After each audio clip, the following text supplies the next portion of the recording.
Produced by Victoire.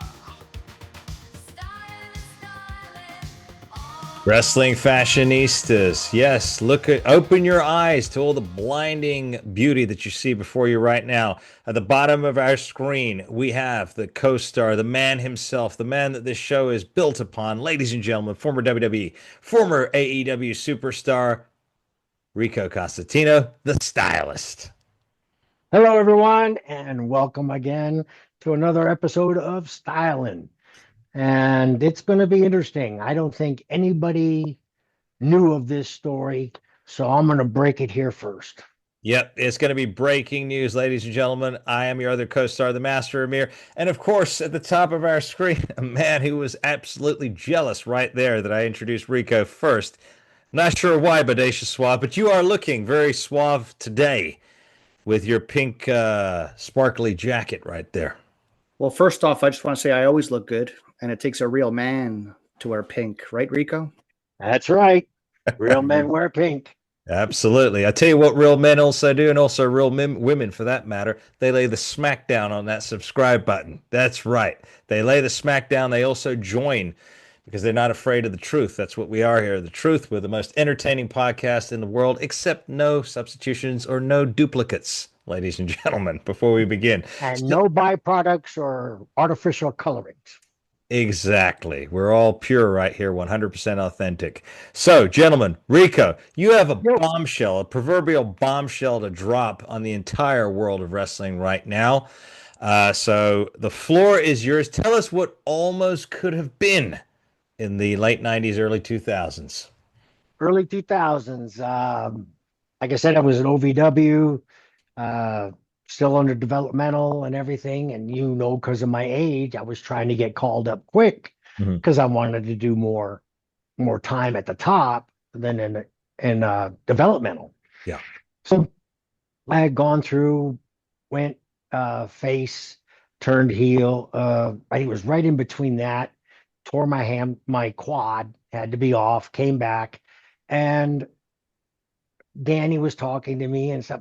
I wasn't getting the traction I thought I deserved to get or thought I'd be getting at that time.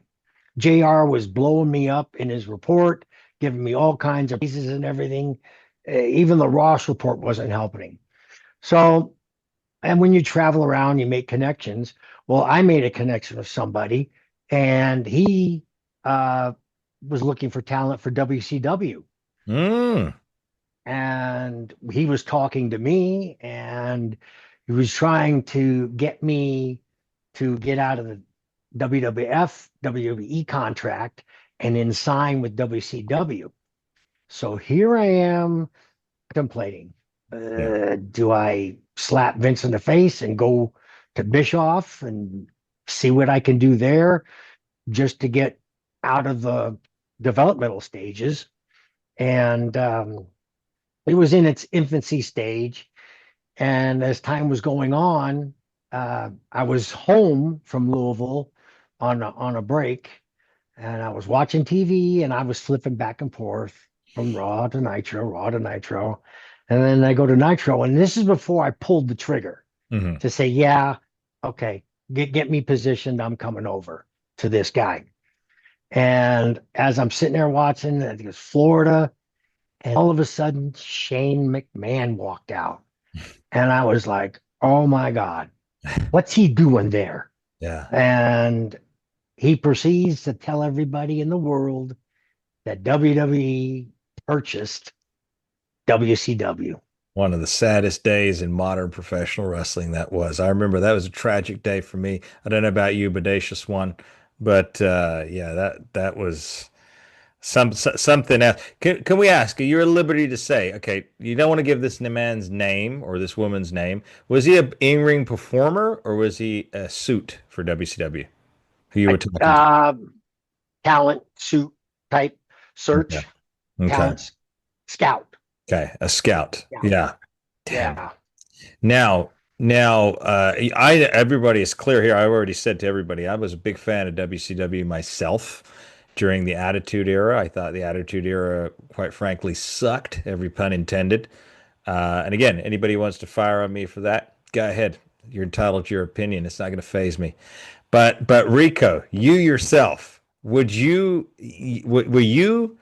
leaning towards the WCW, or were you solely a WWF fan at that time? Oh, I was both, because Both. at that time, people were abandoning WWF and going to WCW.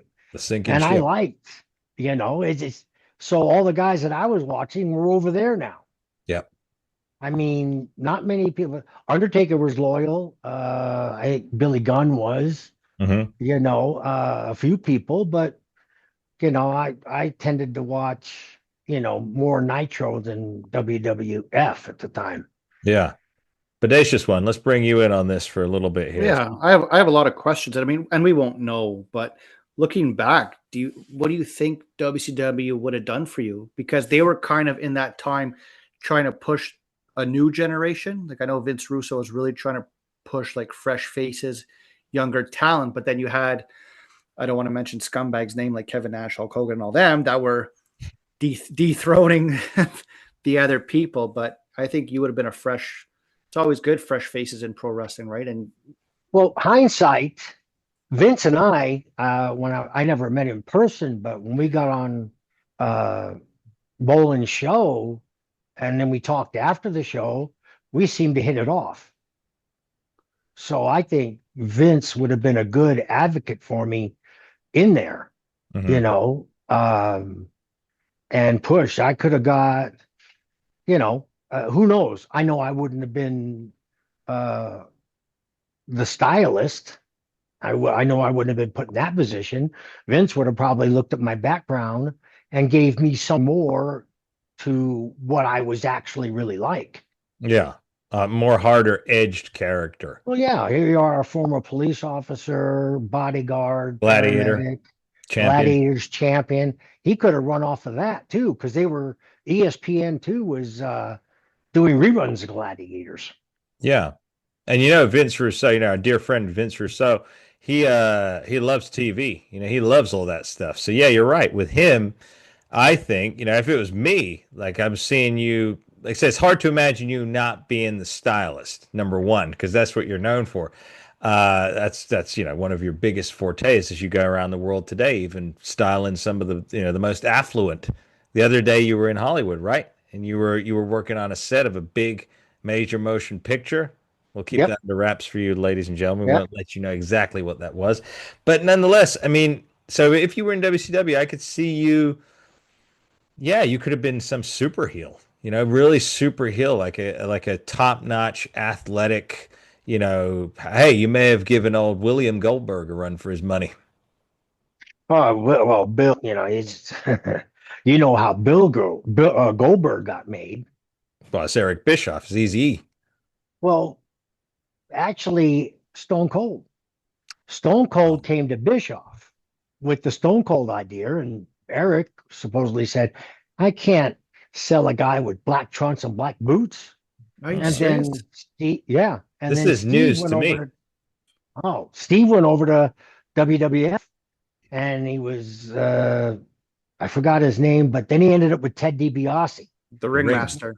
Yeah. ringmaster, yeah, and then he pitched the Stone Cold to Vince, and wham, it hit hard, and Eric's return for the success of a bald guy, black trunks and black boots was Goldberg.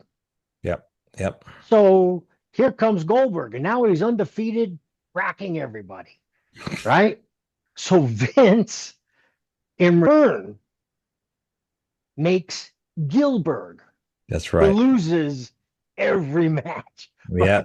Yeah. It's like a shrunk down version of Bill Goldberg, bald hair, black trunks that really don't fit in black boots. Yeah. And he gets crushed. Yeah. So, from Stone Cold to Goldberg to Gilbert, You know that really pissed off Goldberg. You did? Oh, Yeah. yeah. I bet it Yeah. would. Well, Gilbert, hey. Gilbert thought it'd be like an opportunity to he did a podcast, I think, with CVV, I think. I could be wrong. But Okay. yeah, Goldberg did not like it and pissed off at Gilbert. And Gilbert was like, hey, maybe we can make money together. And action figures, and Goldberg's like, beat it, kid. Like, I don't want to hear this. Well, we heard a story. Rico, a few weeks back. Our dear friend Vince Russo appeared on, I believe it was other dear friend Maven Hoffman's podcast, and Maven was asking him, "Who do you think of these wrestlers?" He'd show him a picture, and he showed him the picture of William Gwilberg. And Vince Russo said, "No, I don't like this guy, a tyrant," because he would tell Goldberg, "Hey, I think it was a Scott Steiner match." And he said, "Hey, you've got to lose to Steiner, right? I'm pushing Steiner." And Goldberg's like, "Oh, no. I'm not losing. That's going to hurt my brand." My gosh, I've heard that nonsense before. Well, WCW had something called the War Room. Yes. Yes. Okay. When something like that would happen, the people would go in there and they deal how they were going to lose.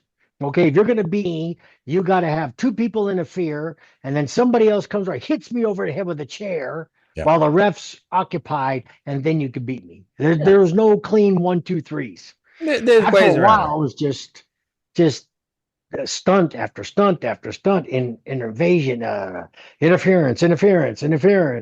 Yeah. You know? But now, back to the subject, Rico, that we're talking, like WCW, can you picture yourself with your mindset and the stories we hear about WCW? How do you think you would have handled it, the backstage? Because it wasn't clean, it doesn't sound like, right? You had... I wasn't going to be the Hulk Hogan. I was not going to be a main eventer. I would start and earn my way. Mhm. Kind of like how Rob Van Dam did. He came from ECW. And he built his brand and, the RVD, and you couldn't help but like the guy. He started, he started as a carpenter in the WWF. Yeah. Yes. And then he became, you sent me a match. yeah. And then he became Robbie V in WCW. Yeah. That's how he started. Old Rob Van Dam. Yep. But if your work ethic and your workability is good, the fans will tell management who they want to see. Mm-hmm. I got it, Rico. I just thought of it. If you went to WCW with your long hair that you had, they should have put you in Raven's flock and just look all dirty with the hair. Yeah. All greasy. Yeah. And you could have been like, you could have been Raven. Yeah, you could have been like the enforcer, right? With your MMA background, the bodyguard, Yeah. That would have been good. Man, Gladiators. Yeah, that would have been good. Boyard, Stuntman, Batman. I'm Batman. The original Batman, the one that put it on the map, the Tim Burton, Keaton. The Michael Keaton Batman. So yeah, I was the Michael Keaton Batman. Man, I tell you what, it would have been great to have seen you in WCW back then, Rico. It was a good time. Obviously, not towards the end, but when it was still hot, it would have been great to have seen you there. Yeah. It's like I said, and how Vince Russo and I got along when I met him with Kenny Bolin. Very smart man, Mm-hmm. Always thinking, and I'd probably go to him and he'd ask me my background, and I wouldn't doubt he'd come up something. Yeah. It's a little something more exciting. Not saying the stylist wasn't good for me or the Adrian Street character wasn't good, but I did all that on my own. Yeah. I didn't have creative help, agent help, nothing. I just went and said, stylist. What am I? A hairstylist, foot stylist? Flesh it out. That's what I got from Vince. Mm-hmm. So I fleshed it out. And you did a good job. He goes, shit. He made it work. Yep. All right, let's do something else. All right, let's put him in a bunch of makeup and pink. Let's see what he does with that. And you made that work too. Yep. He did it again. Yep. There you go. It's always Rico, one step. Cream always rises. Rico, I really believe that if Bill Goldberg didn't injure Bret Hart, I think he would have beat Bret Hart for the WCW title. Oh. Well, Bill, don't forget, he was a former Falcon. Yeah. Linebacker. Yeah. He was a linebacker. Bit of a bit clumsy. He was legit. Yeah, but football, get the ball. You know, Yeah, that's true. you're on defense. You don't really have to think as much on Yeah. defense, Yeah. especially if you're a linebacker or strong safety, which I played, you know, and you just There's go for the ball. there's nothing Did you you ever ever- done. Did you ever take a spear from Goldberg, Rico? Oh yeah, it's one of the best spears in that's ever been recorded.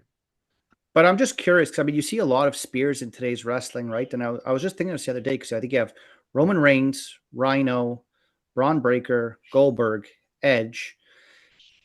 Are you able to like break it down and say who you think has the best and safest spear? If you saw a video of all 5 or 6, Well, I've of seen them? everybody else's spear, but Like, the one because Goldberg was so huge, I remember Rosie Jamal and I went and attacked Booker T, Mhm. and we were beating the tar out of him. Here comes Bill Goldberg. Well, bounces all of us, knocks Rosie out, knocks Jamal down. Then I go and I'm standing face to face with him. I throw a front roundhouse kick and he blocks it. So I go to clothesline, he ducks. Now I come off the ropes, full run momentum, off the yeah. ropes, and he spears me, and I'm like cut in half and then laying down.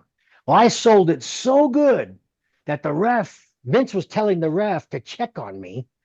And checking, I said, "You're so high, I'm fine," and I'm doing all this, Hmm. and I'm fine, I'm acting, and then he gives up the signal like that to Vince, and then Jamal got jackhammered, and Rosie was outside the ring. He throws him against the pole. Rosie gets up, and then Goldberg spears him through the black barricade. That's insane, man. Gentlemen, we're gonna have to bring this one to a close because we got a little bit of a collab going on now with our dear buddy in Canada, Café de René. Yes, Oh, yes. indeed, yes. So I've got to jump off because I'm going to be joining Renee moving forward on our breaking news segments over on Café de René. It's going to be coffee and tea breaking news. All right. Bring your, So if you bring want your to baguette, eh? bring your baguette, bring your tea, bring your offerings too. Cash is always welcome. And we will be going live again starting in the month of December, ladies and gentlemen. So make sure you lay the smack down on that subscribe button because we'll be going live and we'll be answering questions. This is all for you. So make sure that you've got all your savings loaded up for the end of the year because the super stickers are going to come in and we're going to be answering your questions live on the podcast. That's going to be going on all through the month of December. So we're looking forward to seeing you there. Rico, closing statement. What your mind can conceive, your heart can achieve. Amen. Bodacious Suave, closing statement. Rico, don't I look so good to you with this on? That you do, Bodacious. That you do. All right, ladies and gentlemen, keep seeking the power of truth. Keep being stylish. This has been Style in the Podcast. All praise and glory to our Lord and Savior Jesus Christ, Yeshua. We'll see you on the next one. God bless. Fans, the time has come for you to flex your appreciation in style. The Masters of Wrestling delivers the most truthful pro wrestling content week in, week out. And now we want you to show your support wherever you go. Power and Glory, the podcast t-shirts. Order yours now. Styling, the podcast t-shirts. Order yours now. To order your t-shirt and for shipping information, use the email address in the description of this video.